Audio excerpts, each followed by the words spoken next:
Bonjour Émilie. Bonjour. Merci de nous accueillir sur votre ferme ici à Indrieux, donc sur la commune d'Aranda. Vous êtes éleveuse, vous êtes fromagère.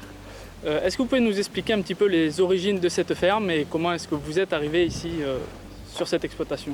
Donc c'est l'arrière-grand-père de mon mari qui a acheté les bâtiments en pierre qu'on voit dans la cour. C'est le beau-père avec son frère qui ont monté la stabulation en 76. Donc moi, mon circuit il est complètement différent puisque j'ai un BTS des mises en œuvre des matières plastiques. Je suis dessinateur mouliste à la base et je travaillais sur Oyonnax. Et par amour, j'ai connu mon mari et je suis venue habiter à Indrieux. Et je faisais 60 km pour aller travailler. Bon, ma grand-mère avait des bêtes, j'étais habituée aux vaches. Et du coup, mon beau-père est tombé malade. Et il fallait que quelqu'un puisse le remplacer pour qu'il puisse prendre sa pré-retraite. Et je suis partie à Bourg en formation pour un BPA. Ça m'a permis de m'installer avec les aides. Alors au début, j'étais juste là destinée pour la traite, faire les papiers. Et moi, j'étais passionnée de fromage. Et je me disais, avec tout le lait qu'on a dans le tank, c'est quand même dommage de ne pas en fabriquer, de ne pas transformer. Et je suis partie dans ma cuisine à faire du fromage, surtout les ramequins. Alors ramequin, c'est un fromage de la région, mais typique de la région. C'est même pas connu au niveau départemental, c'est spécialité cantonale. D'accord, donc c'est vraiment le petit village. Voilà, c'est vraiment le petit village qui fabriquait et il n'y avait plus personne qui le fabriquait. Il n'y avait plus qu'un laitier sur Saint-Rambert. D'accord.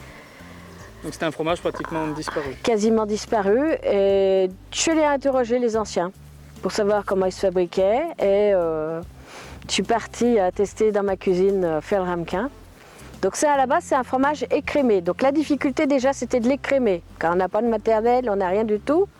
Donc j'ai déjà écrémé au départ avec la louche, en laissant reposer le lait à la cave. À l'ancienne. À l'ancienne. Et du coup j'ai trouvé une vieille écrémeuse à l'ancienne. Il y avait le moteur électrique qui était monté dessus. Vous avez pu commencer donc à écrémer un petit peu. Voilà, et j'ai commencé à écrémer un peu plus. Et là j'ai vu que je pouvais arriver à faire des ramequins avec le goût qu'on avait actuellement. Et donc ce fromage, le ramequin, vous êtes la seule personne à le fabriquer encore aujourd'hui de manière à la ferme. À la ferme, oui. Artisanale, pas artisanale, mais en fabrication fermière. Donc c'est un fromage à type lactique, mais qu'on fabrique avec le petit lait. D'accord. C'est un lait écrémé. Donc c'est le résidu du lait écrémé. Voilà. Qui reste après écrémage. Voilà, ce qui reste après l'écrémage. Et on le travaille comme un lactique. Et on le pousse pour qu'il ait la peau de crapaud, comme à Saint-Marcelin. Vraiment en bout d'affinage. Un bout d'affinage, voilà.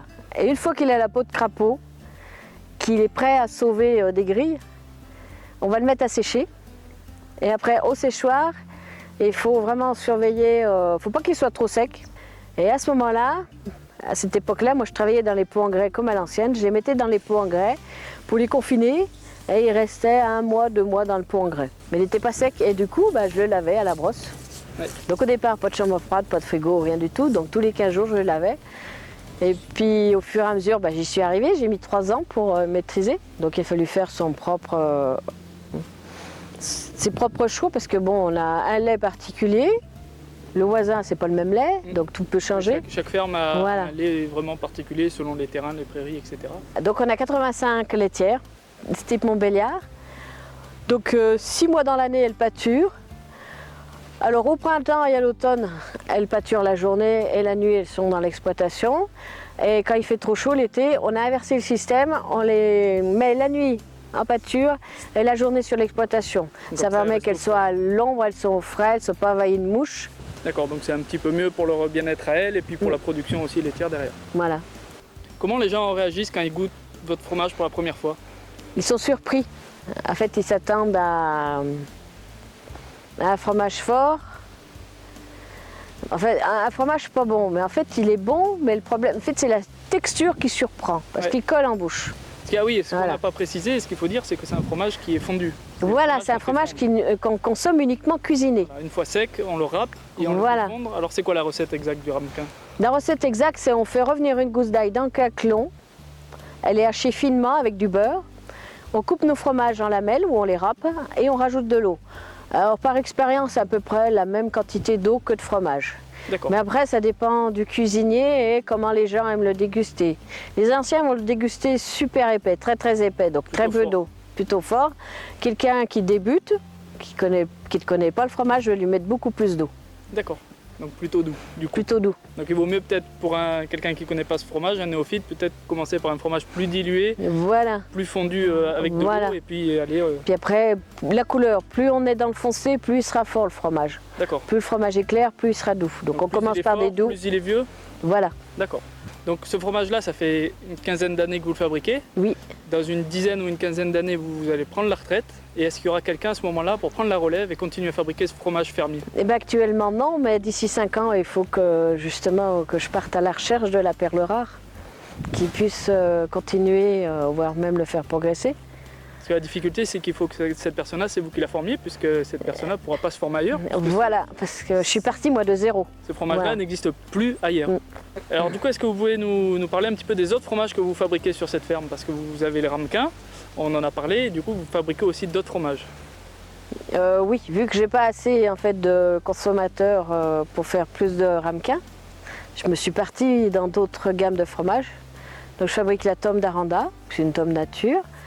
Après du bleu d'Andrieux, carcaillon type un peu camembert, tout simplement parce que je me suis aperçue que souvent des gens, pour adoucir le ramequin, mettent un camembert dedans. Donc c'est quand même dommage qu'ils viennent chercher des ramequins chez moi et qu'ils partent au supermarché prendre un camembert. Oui, donc du coup, allier les deux. Du coup, j'ai allié les deux, j'ai mon fromage pour adoucir le ramequin. Après, fromage blanc, crème, les yaourts. lactique, les yaourts, oui, les yaourts nature, les yaourts à boire. D'accord. Et alors toute cette production que vous faites ici à la ferme, est-ce que vous la vendez en direct? Est-ce que vous avez des grossistes? Comment ça se passe? C'est quasiment que du direct, donc magasin producteur. D'accord, donc vous arrivez à vendre toute votre Voilà, production toute comme la ça. production comme ça. Après, j'ai deux épiceries sur Amberieux qui me vendent, dont un fait des saucisses au bleu d'Andrieux, des saucisses à la tome d'Aranda, et apparemment ça plaît bien. D'accord, donc vous avez des personnes qui cuisinent avec comme base vos fromages. Voilà. Donc Émilie, merci beaucoup de nous avoir reçus ici sur votre ferme d'Andrieux, sur la commune d'Arandas. On vous souhaite vraiment le meilleur pour la suite. On espère vraiment que vous allez réussir à pousser vers l'avant votre fromage, le ramequin, et que vous allez pouvoir trouver pour vous succéder quelqu'un qui sera à la hauteur de vos espérances et que vous allez pouvoir former comme vous le souhaitez. J'espère, et puis bon, si jamais vous croisez quelqu'un qui est intéressé à apprendre, moi je suis volontaire pour le former. Ben voilà, on fait passer le message. Voilà. On vous souhaite beaucoup de chance pour la suite. Merci encore une fois et puis à très bientôt peut-être. Oui, merci. Merci.